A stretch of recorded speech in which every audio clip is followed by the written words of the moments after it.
August മാസത്തിന്റെ അവസാനത്തിൽ Hamas തീവ്രവാദികൾ തട്ടിക്കൊണ്ടുപോയ 6 ഇസ്രായേൽ ബന്ദികൾ കൊല്ലപ്പെട്ട റാഫയിലെ തുരങ്കത്തിന്റെ ദൃശ്യങ്ങൾ പുറത്തുവിട്ട് ഇസ്രായേൽ പ്രതിരോധ സേന. ഒരു കുട്ടിയുടെ കിടപ്പുമുറിയിൽ നിന്നാണ് ടണൽ ഷാഫ്റ്റ് കണ്ടെത്തിയത്.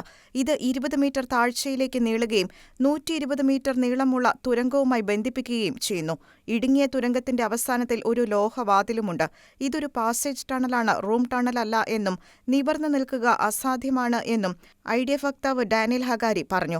6 ബന്ദികൾ അവരുടെ അവസാന നിമിഷങ്ങൾ ചെലവഴിച്ച സ്ഥലത്ത് അവർ ക്രൂരമായി കൊല ചെയ്യപ്പെട്ടതിന്റെ അടയാളമായി തറയിൽ വീണുകിടക്കുന്ന രക്തം ഹഗാരി വീഡിയോയിൽ കാണിക്കുന്നുണ്ട്.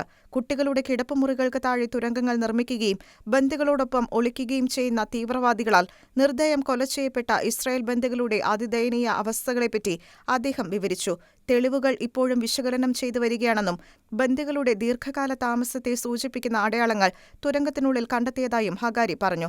ബുള്ളറ്റ് ഷെല്ലുകൾ ഉൾപ്പെടെയുള്ള വിവിധ ആയുധങ്ങളും കണ്ടെത്തി. ഭയാനതകളുടെ തുരങ്കം എന്നാണ് ബന്ദികളുടെ ബന്ധുക്കൾ വീഡിയോയെ വിശേഷിപ്പിച്ചത്. ഇടുങ്ങിയ ആഴത്തിലുള്ള ഭൂഗർഭ തുരങ്കത്തിൽ ശ്വസന സാനിറ്ററി സൗകര്യങ്ങൾ നിഷേധിക്കപ്പെട്ട് നിരന്തരമായ മാനസികവും ശാരീരികവുമായ പീഡനങ്ങൾക്ക് വിധേയരായി ഇസ്രായേലിന്റെ 6 ബന്ദികൾ അതിക്രൂരമായി കൊല്ലപ്പെട്ടു. സങ്കൽപ്പിക്കാനാവാത്ത കഷ്ടപ്പാടുകൾ സഹിച്ചുകൊണ്ട് 101 ബന്ദികൾ ഇപ്പോഴും ഗാസയിലുണ്ട്. പട്ടിണിയും അനാരോഗ്യവും പീഡനവും നേരിടുന്ന അവരുടെ സ്വാതന്ത്ര്യത്തിനായി പോരാട്ടം തുടരുമെന്നും ഹഗാരി കൂട്ടിച്ചേർത്തു. The next couple of minutes, we're going to go down into the tunnel shaft 20 meters below where the hostages were murdered. The tunnel shaft was in a children room, in a house. Those are the walls of this children room with Snow White and Mickey Mouse on the wall, and a tunnel shaft where hostages were murdered downstairs, 20 meters below the ground. Hamas used those letters in the tunnel, and there was a hiding floor. All he needed to do is to break the floor and then go out through the children room, inside to the street, and go back into the tunnel. This is how Hamas built this tunnel. The shaft goes down about 20 meters into the ground, using 4 separate letters. There, it connects to a narrow tunnel with no rooms that is so low you can't stand up straight in it. The tunnel is about 120 meters long and ends in a blocked iron door. This short blocked part of the tunnel is where the hostages were held and murdered.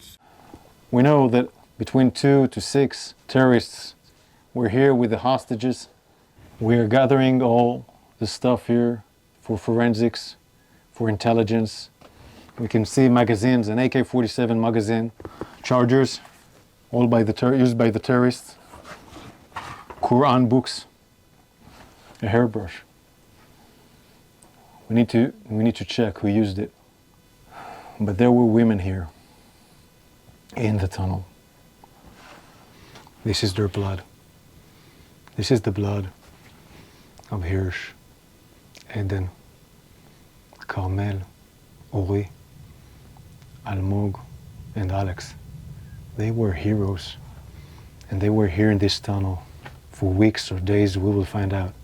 But they were here in this tunnel in horrific conditions, where there is no air to breathe, where you cannot stand. And they survived, but they were murdered by terrorists, and they're still hostages, 101. Some of them are alive in the same conditions in tunnels like this in Gaza. And we need to do everything we can in all the means we can to bring them back home alive. Why murder innocent people, women, young men?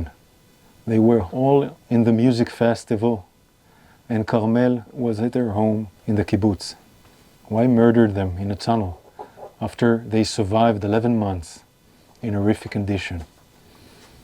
We pray and think in our hearts and minds, and we will keep on doing everything we can, everything to bring back home all the hostages.